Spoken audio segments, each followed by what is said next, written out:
Hello everybody, I'm Kat, and today I'm going to be reviewing more books that I've read this year. So these books are the ones I read from, I want to say June to mid-July of this year. Let's get into it. So the first book I'm going to talk about is Paper Girls Volume 5. I've talked about this series a lot on my channel, so as you can probably assume, I really enjoyed this one. Something I just absolutely adore about this series is the character development that is so consistent over the course of these comic books. Each volume just adds more development, and it's just so admirable and amazing to see because some of the characters have really grown on me. I honestly cannot wait for there to be more volumes of this. I always need more volumes of this in my life. I gave it 4 stars. It was really enjoyable. I really liked it. It's not my favorite. My favorite is still Volume 3, but this was a fantastic addition. The next book I read is Daisy Jones and the Six by Taylor Jenkins Reid, and this one I kind of have an unpopular opinion on. This book was very underwhelming to me, especially considering all of the hype that's surrounding it currently. This is like everyone's favorite book of the year. Like, it's either this or Red, White, and Royal Blue. The main issue for me lied within the characters. I did not care for them at all. For me, the tension didn't really appear between them until about 75% through the book, and that's when I began to realize, oh, there's all this tension surrounding them. But it took 3/4 of the book for me to finally notice that. The plot also moved fairly slowly as well. It wasn't until about 60% of the way through the book when I finally started to get hooked in, and I was like, okay, I see where this is gonna go. But it took more than halfway through the book for me to finally get hooked. I really wanted to love this book as much as everyone else does because, again, this is everyone's favorite book of the year, but sadly it wasn't for me. I gave it 3 stars. I did really like the writing style though, and I liked how it was told in like an interview format. I would definitely consider picking up more of Reid's books in the future, but for now, this one was just not for me. The next book I read was An Abundance of Catherines by John Green. So this book follows a boy who is like this child prodigy. He won this game show when he was like a sophomore in high school. It follows in the summer after high school, and him and his best friend decide to go on this road trip. And on this road trip, the main character decides to figure out an equation to basically solve love, I guess. To figure out when you're gonna fall in love with someone and when you're gonna break up. So this was the last John Green book I had to read before I read all of the books he's written solo. The last work I need to read of his is the short story he wrote for Let It Snow, and then I would have read everything that he's ever written. I was a little disappointed in this one just because of the hype surrounding it, because a lot of people say that this is their favorite John Green book, and I sadly cannot say the same. But I did give it 4 stars. I still really enjoyed my time while reading it. The beginning half of the book moved very slowly for me. It wasn't until about the halfway mark when I really started to get hooked into the story. I read this right after I finished reading Daisy Jones, and I wonder if it was just me or something, because, you know, the same thing happened in that book and in this one, where the first half moved fairly slowly. I couldn't help but draw parallels between Colin, the main character, and Miles, the main character in Looking for Alaska. Colin very much reminded me of Miles. In retrospect, it does kind of make sense that they kind of parallel each other because Catherine's is the second book John Green wrote after writing Looking for Alaska, so it kind of makes sense that their characters paralleled, but I just kept drawing parallels between them, and they were very similar characters in my opinion. The side characters in this novel were the hidden gems. I loved them a lot, like a lot more than Colin, if I'm being honest. They were a blast to read about, and I loved reading about them. My favorite John Green book to date is still Paper Towns, but I would definitely recommend this one to anyone who's in the mood for a short summer read because it still was fairly enjoyable. It's just not my personal favorite of his. Like I said, I gave it 4 stars. It was fun. So the next book I read was A Raisin in the Sun by Lorraine Hansberry. This is a play about a family living in Chicago, and they have just come into a good sum of money, and it's kind of about how they decide to spend it. And it definitely gave me a lot of In the Heights vibes for those of you who like theater and or Lin-Manuel Miranda. I absolutely loved the female characters in this play. It was so interesting to see how they were each so distinctly strong in their own way. I adored them. Walter can choke.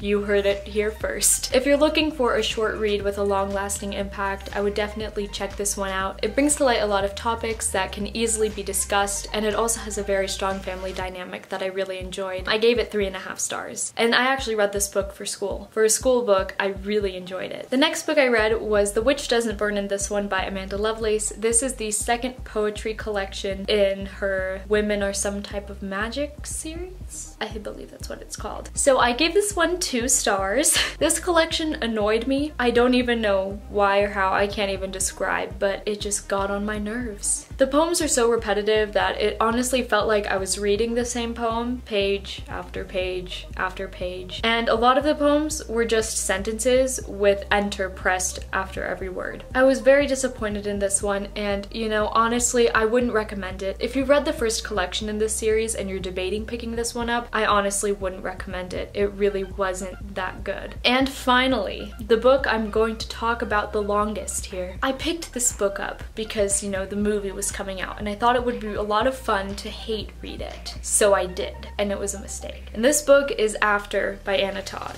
Now, I did not give this book a rating because I went into it knowing I was going to purely critique it and make fun of it, so there is no rating for this book. But let me go on to my Goodreads and read my long review because that basically says all of my thoughts. If you didn't already know, this book is a trash fire. It's fairly stupid and it's long for absolutely no reason. There's so much toxicity in this book that I know for a fact I'm gonna leave out toxic details because I've, you know, forgotten them, and there's so many of them. Hardin is the most toxic love interest I've ever read, and I read Twilight in middle school, but honestly, who didn't? His friend group was toxic, Tessa's mom was toxic, and even bits of Tessa's relationship with Noah were toxic. Like, the whole thing is just toxic, okay? See these clouds on the cover? That's pollution. Tessa herself is a very weak protagonist. Y'all thought America Singer sucked. Y'all haven't met Tessa Young. The relationship between Tessa and Hardin was absolutely horrible. She let him back into her life every single time he treated her poorly. The amount of times I wanted to slap Tessa in this book were too many, but at the same time she was already getting a ton of abuse from basically every person around her, so then I decided to be a charitable legend and not slap her for being stupid. Don't get me going on that last chapter because this book series goes on for 3 more books. I don't know how or why anyone would want to continue reading this for 3 more books because 1 was already brutal enough. Something that really pissed me off though is what this novel is based off of. I am a fan of the singer-songwriter that sadly Hardin's character is based off of, and it was really quite disgusting knowing that this character was inspired by someone that I look up to,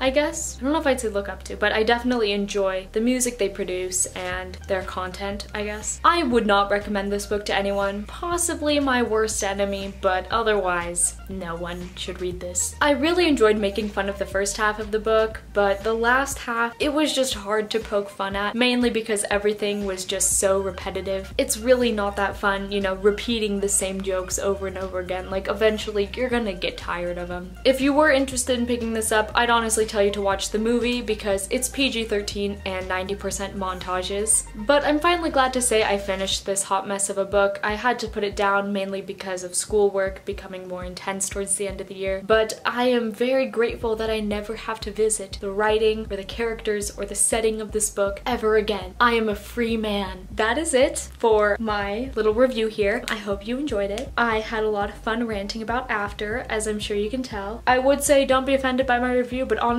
I don't know a single person who read After and, you know, said it was their favorite book of all time. Anyway, thank you so much for watching. If you like it, give it a thumbs up. You can subscribe to my channel. I post videos on Thursdays, and I will see you in the next one. Bye!